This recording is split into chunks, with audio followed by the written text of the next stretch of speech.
Good morning all of you. कैसे हैं आप लोग? I hope you all will be fine. And now आज हम एक नया टॉपिक स्टडी करने वाले हैं क्लास 8 सोशल साइंस का। ये होगा chapter number 6 lithosphere and land form. ठीक है कि lithosphere and land forms, land का फॉर्म यानी हमारी ज़मीन, यानी जो हमारी अर्थ है, ठीक है, उसके फॉर्म्स के बारे में हम स्टडी करेंगे। तो वेरी फर्स्ट हमको लिथोस्फेयर समझना होगा कि लिथोस्फेयर का मतलब क्या होता है। ये वर्ड यदि लिथोस्फेयर आया है, ठीक है, इसका मतलब होता है बेटा स्थल मंडल। स्थल मंडल यानी इस जगह पर जहां पर हम रह रहे हैं, जहां पर प्लांट्स हैं, जहां पर एनिमल्स हैं, जहां पर नदियां बह रही हैं, पेड़ पौधे, पहाड़, ठीक है, तो वो सारी की सारी चीजें कहां पर हैं? लिथोस्फेयर पर हैं, स्थल मंडल पर हैं। ठीक है, और तो सबसे पहले हमको आज इसी के बारे में स्टडी करना है। Very first let us learn कि हम इस चैप्टर में क्या क्या लर्न करने वाले हैं। तो सबसे पहला दिया है व्हाट इज लिथोस्फेयर। सबसे पहले हमको ये समझ में आएगा कि लिथोस्फेयर क्या है। Now the next, what is the structure of the अर्थ, कि अर्थ का स्ट्रक्चर क्या है, यानी हम अर्थ के अंदर की तरफ जाएं तो हमको किस किस चीजों, मतलब कौन कौन सी चीजें हमको अंदर की तरफ मिलेंगी, या किस किस लेयर से ये अर्थ बना हुआ है। ठीक है, now the next, what is rock and what are its type. Rock का मतलब शैल, पर्वत, पहाड़, जो भी आप समझ सकते हैं। ठीक है, तो हमको उसके टाइप्स के बारे में स्टडी करेंगे। Now the next, what are the main forms of lithosphere, and lithosphere के मेन फॉर्म्स के बारे में स्टडी करेंगे कि लिथोस्फेयर के बेसिकली मेन फॉर्म्स कौन कौन से होते हैं। ठीक है, now the next, what are internal forces which change land forms, कि वो इंटरनल फोर्सेस कौन कौन से हैं जो कि लैंड के फॉर्म को चेंज कर देते हैं। जैसे इंटरनल फोर्सेस के बारे में आपको मैं बता दूं शॉर्ट में, तो जैसे आपने देखा होगा भूकंप आना, ज्वालामुखी का आना, ये इंटरनल फोर्सेस हैं जो नीचे की तरफ से अर्थ के शेप को, अर्थ की आकृति को चेंज कर देते हैं। ठीक है, तो आज जो हमारा डिस्कशन होगा इस चैप्टर का वो इन्हीं पर आधारित होगा। तो ये आपके पेज नंबर 50, आप अपनी एमपी बोर्ड की बुक जो सोशल साइंस की है उसका पेज नंबर 50 देखेंगे।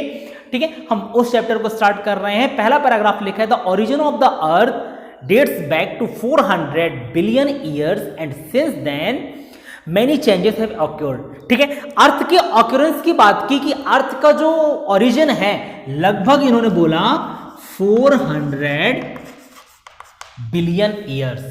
ठीक है, ये मतलब लगभग 400 बिलियन ईयर्स पहले की बात कर रहे हैं हम, तब से अर्थ का ओरिजिन हुआ है। तब से आज तक बहुत सारे चेंजेस अर्थ के अंदर देखने को मिले हैं। Now about 29% of the earth is surrounded by lithosphere while 71% by hydrosphere.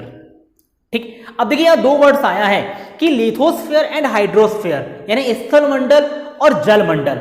ठीक, तो स्थल मंडल को हम लिथोस्फेयर बोलते हैं और हाइड्रोस्फेयर जल मंडल को बोलते हैं। तो पूरे अर्थ का 29% पार्ट जो है वो लिथोस्फेयर का है, स्थल मंडल का है।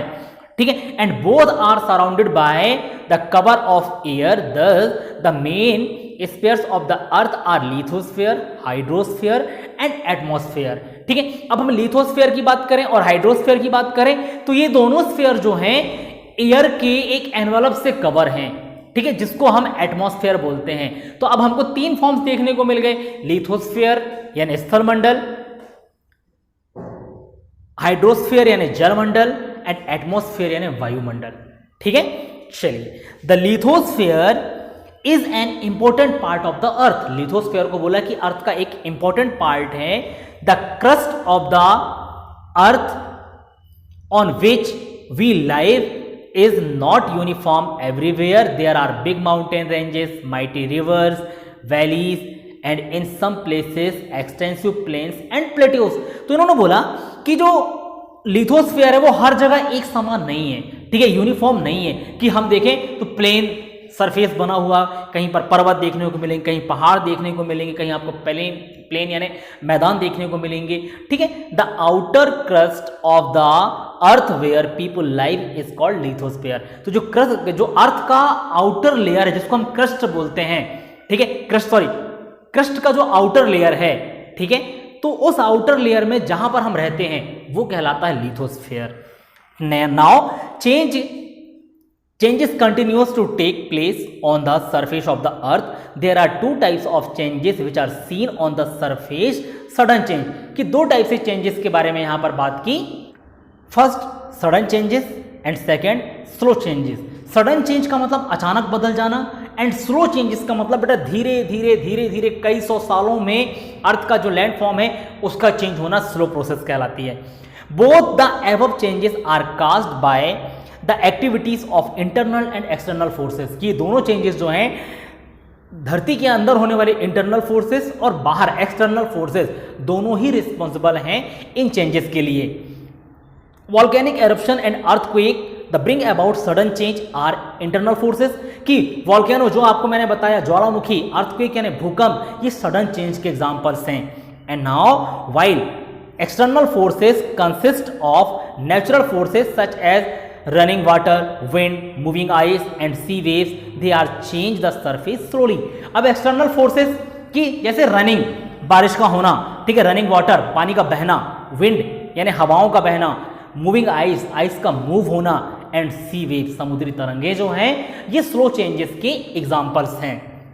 नाउ स्ट्रक्चर ऑफ द अर्थ, कि अब हम देखेंगे कि अर्थ का स्ट्रक्चर क्या होता है। इसी के नीचे लिखा है, आप देखेंगे पेज नंबर 50 के ही नेक्स्ट पैराग्राफ में, कि structure of the earth, the internal structure of the earth has always been a subject of mystery, कि यदि हम देखें कि इंटरनल स्ट्रक्चर जो है अर्थ का वो हमेशा से मिस्ट्री का सब्जेक्ट रहा है। मतलब मिस्ट्री का मतलब बेटा एक रहस्य है कि कोई भी सही जानकारी नहीं दे पाया है। The layer below the earth is still beyond our understanding, ठीक है, ये हमारी समझ से परे है, कह सकते हैं आप इसको। The scientist have made several effort to explore the structure of earth by digging mines, volcanos and earthquake waves, की जो साइंटिस्ट हैं, ठीक है, वो काफ़ी सारे तरीके निकाल, माइनिंग की, जो माइनिंग की जाती है, खुदाई की जाती है, उसके थ्रू जानने की कोशिश की, वॉल्केनो एरप्शन के थ्रू जानने की कोशिश की, अर्थक्वेक के थ्रू जानने की कोशिश की कि अर्थ का एक्चुअली इंटरनल स्ट्रक्चर है क्या।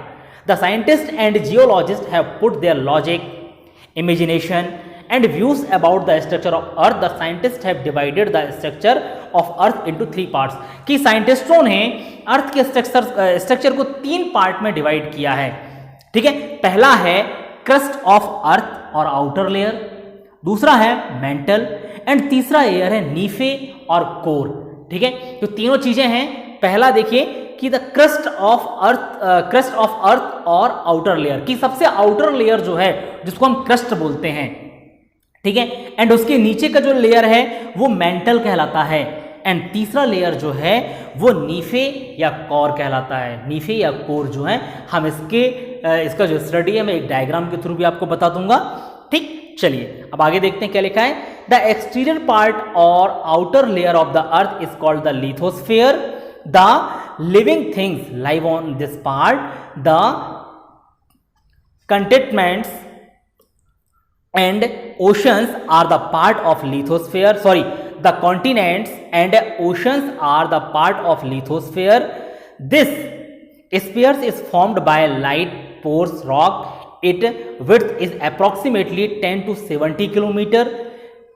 Continents are formed by them. The upper layer of lithosphere is also called सियाल। अब यहां पर समझने वाली बात है कि सबसे पहले इन्होंने बोला आउटर लेयर की बात की, कि अर्थ का जो आउटर लेयर है उसको क्रस्ट कहा जाता है, ठीक है, जिस पर कॉन्टिनेंट्स हैं, ठीक है, हम रहते हैं जहां पर, ठीक, जिस पर उन्होंने बोला कॉन्टिनेंट्स हैं, ठीक है, ओशंस हैं। The part of lithosphere is a sphere formed by light pores rock, ठीक है, कि जो पार्ट है वो लाइट पोर रॉक से बना है, ठीक है। अब इन्होंने बोला कि ये जो अप्रोक्सीमेटली इसका पार्ट जो बताया है बेटा, यदि हम बात करें एक पूरे अर्थ की, तो ये अर्थ है यदि मान के चलिए, ठीक है। अब हम इसके अंदर की तरफ जाएंगे तो सबसे पहला लेयर जो बन रहा है ये वाला, जिसकी लेंथ 10 to 70 किलोमीटर है, इसको सियाल कहा जाता है, ठीक है। अब इस सियाल का मतलब क्या होता है समझ लें आप। सियाल का मतलब होता है prominence of silica and aluminium, ठीक है। इस SI का मतलब होता है सिलिका और इस L का मतलब होता है एल्यूमिनियम, ठीक है, या एल्यूमिनियम आप कह सकते हो इसको। And now in part it average density is 2.7 ग्राम पर क्यूबिक सेंटीमीटर, की इसकी डेंसिटी बताई इन्होंने कि 2.7 ग्राम पर क्यूबिक सेंटीमीटर है। अब इसके नीचे दूसरी लेयर है, ठीक है, जिसको हम सीमा बोलते हैं, ठीक है, ये तो पहली लेयर हो गई। इसके नीचे एक और लेयर होती है बेटा, ये जो लेयर है ये सीमा कहलाती है। ठीक है, तो यहां पर लिखा है कि the layer below the sial is called sima, it mainly content silicon and magnesium metal. ठीक है, यहां पर इस SI का मतलब है